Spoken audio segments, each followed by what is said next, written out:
श्री संत सावता महाराज जे पांडुरंगाच्या दर्शनाला कधी गेले नाही, पण पांडुरंग त्यांच्या दर्शनाला त्यांच्या गावी जातो, वर्षाला जातो. वर्षाला महावैष्णव माऊली ज्ञानोपाध्याय नंतर जर पांडुरंग परमात्मा कोणाच्या भेटीला स्वतः जर जात असेल तर ते म्हणजे श्री संत सावता महाराज. सावता महाराज धन्य देवाना रत्नांची खाना जन्मला निराळ सावता तो नामदेवराय वर्णन करतात. नामदेवराय म्हणतात सावता महाराज तुम्ही काय केलं वंशाचा अख्ख्या उद्धार केला. नुसता वंशाचा नाही तर जातीचा सुद्धा उद्धार केला म्हणतात नाही. नामामुळे त्यांचा जन्म सुखला झाला, वंश उद्धारला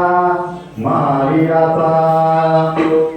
अहो काय महात्म्य आहे सावता महाराजांचं. संत उदार जे आपण म्हणतो ना याच्यामध्ये आणि सावता महाराजांच्या स्वभावामध्ये काही एक किरमात्र फरक आहे. सावता महाराज जातीनं माझी शेती करतात. मग घराण्यामध्ये ही परंपरा पांडुरंगाची सेवाची कुठून आली? आजोबापासून आली. दैवू आईपासून ही परंपरा त्यांच्या मुलाकडे परसोबा महाराजांकडे आली आणि परसोबा महाराजांपासून श्री संत सावता महाराजांपर्यंत ही परंपरा. शेतीचा व्यवसाय जेमतेम शेती फार आता जशी बागायतदार आहे तशी बागायतदार नव्हते सावता महाराज. जेमतेम शेती. एका वारीला काय झालं, आषाढी वारी चालू होती की बहुणा पुढे येणार होते. मग ज्या त्या भागातून दिंड्या पंढरीच्या दिशेनं अशा जात होत्या. मग बहुतांशी दिंड्या म्हणजे मराठवाडा भागातून येणाऱ्या किंवा विदर्भ भागातून येणाऱ्या दिंड्या त्यांना आरण करून यावं लागतं, शेतफळ करून यावं लागतं. पावसाळ्याचे दिवस होते, आषाढी वारीला पाऊस असतो.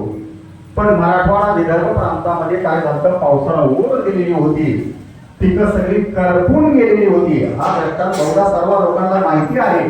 पण आज ज्यांचा उत्सव आहे त्यांचं महात्म्य थोडं हे मुखातनं आलं पाहिजे. पावसाळ्याचे दिवस असून सुद्धा पावसानं ओढ दिलेली, पिकं करपून गेलेली. मग काशे वारकरी पंढरीच्या दिशेनं चाललेले होते, पंढरीच्या दिशेनं. आणि वारकरी पहा पंढरीच्या दिशेनं जातो कधी, एक तर पाऊस नसला तर जातो, नाहीतर आधी पाऊस झाला तरी जातो. का पाऊस नसला काय चला वारीला, आधी पाऊस झाला शेतात जाता येत नाही कुठं, चला वारीला. मग असे वारकरी चालले होते. आरण गावामध्ये आले. आरण गावामध्ये आल्यानंतर काही वारकऱ्यांना, त्या प्रांतातल्या वारकऱ्यांना काय केलं, सावता महाराजांनी अन्नदान केलं, भोजन पकवान करून यांना खाऊ घातलं. अतिशय आनंदानं वारकऱ्यांना काय केलं, भोजन केलं. पण आता खायला मिळालं. वारकऱ्यांनी विचार केला आपल्याला आता हे पकवान खायला मिळालं, पण मागं गावाकडे पाऊस नाही, भविष्यात आपण खायचं काय? चेहरे पडलेले होते, दुःखी होते. महाराजांनी विचारलं, महाराज का चेहरे पडलेले, तू वारीला चाललाय, प्रसन्न मनानं जायला पाहिजे. वारकरी म्हणतात, महाराज आम्ही दुःखीत आहोत तर मागं गावाकडे आमच्या पाऊस नाही, तिथं आमची करपून गेली, पुढे भविष्यामध्ये आम्हाला खायला धान्य नाही. या चिंतेने आम्ही काय आहोत, दुःखी आहोत. आम्हाला ही चिंता सतत काय होते, भेडसावते. तर सावता महाराज म्हणतात तुमचा प्रश्न एवढाच आहे ना, तर तुमचा प्रश्न मी सोडवतो. म्हणजे तुम्ही माघारी जाताना काय करा, माझ्या घरचं सगळं धान्य घेऊन तुम्ही माघारी तुमच्या गावाकडे जावा आणि हे धान्य काय करा, तुमच्या लेकर बाळाला आणि तुम्ही खावा. ठीक आहे म्हणले. माघारी जाताना नेतो मध्ये गेले वारीला. माघारी जाताना आले, घरी आले, धान्याची मागणी केली. मग सावता महाराज मंडळीला म्हणतात मी यांना शब्द दिलेला आहे, या बिचारा वारकऱ्यांच्या गावाकडे पिकं करपून गेलेली आहेत, यांच्याकडे आता पुढच्या भविष्यात खायला धान्य नाही, मी यांना धान्य देणार म्हणून शब्द दिलाय. मंडळी म्हणजे महाराजांना, अहो महाराज तुम्ही शब्द देऊन बसलात खरं, अहो ते खातील, पण आपण काय खायचं? आपलं जर सगळं धान्य त्यांना दिलं तर आपण खायचं काय? आपण काय खायचं? सावता महाराज म्हणतात मंडळीला, तो पांडुरंग परमात्मा आपला असा उपाशी आपल्याला झोपू देणार नाही. तो परमात्मा निर्जीव जमिनीमध्ये एक दाणा टाकला तर ती माता आपल्याला 100 दाणे देते एक दाण्याचे. मग हे दाणे आपण जर वारकऱ्याच्या पोटात टाकले तर तो पांडव परमात्मा आपल्याला किती दाणे देईल. त्याच्यामुळे कोणतीही काळजी तू करू नको. हे धान्य सगळं त्याला घेऊन जाऊ दे. तो पांडव परमात्मा आपल्याला उपाशी झोपू देणार नाही. ते काय म्हणले, सगळे धान्य वाटून टाकलं वारकऱ्यामध्ये. हा म्हणता बातमी गावामध्ये पसरली की सावकारानं काय केलं, सगळं धान्य वारकऱ्यामध्ये वाटून टाकलं. सगळी लोक त्यांच्यावर हसू लागली. महाराज भविष्यात काय करणार, काय खाणार. महाराज एक नाही दोन नाही, एक नाही दोन नाही. मग पुढचा पेरणीचा काळ आला, खायला घरामध्ये अन्नधान्य नाही. मग महाराज काय करायचे पहा, मूळ मजुरी करून तेवढं फक्त धान्य आणायचे आणि घर प्रपंच भागवायचे पहा. मग केलं काय, पेरायला सुद्धा धान्य घरामध्ये नाही. मागणी केली गावामध्ये, काय करा हा शेरभर आम्हाला धान्य द्या. पीक काढल्यानंतर शेराचे 2 शेर धान्य तुम्हाला काय करतो, परत महागाई करतो. कोणी दाद दिली नाही, शेर नाही, एक धान्याचा एक दाणा सुद्धा कोणी महाराजांना दिला नाही. मग करायचं काय, एका गावकऱ्यांना थट्टा केली महाराजांची. कडू भोपळ्याच्या बिया दिल्या. महाराज हे पेरा, हे पेरा. महाराजांनी आनंदाने त्या बिया घेतल्या, पेरल्या. भोपळे तर असे लागले, घागरी एवढा एक भोपळे पहा, घागरी एवढा. तरी सुद्धा गावकरी हसू लागले. काय म्हणतात, अहो महाराज तुम्ही भोपळा केलाय खरा, पण भोपळे खाऊन दिवस काढणार आहेत का. भाकरी कशी खाणार आहेत, भाजी करतात ती ही कडू भोपळ्याची, खाऊ वाटेल का. ज्या भोपळ्याला जनावर तोंड राहत नाही तर ते भोपळे जर तुम्ही खायचे म्हणाल तर हे आम्हाला काही योग्य वाटत नाही. असू द्या म्हणले.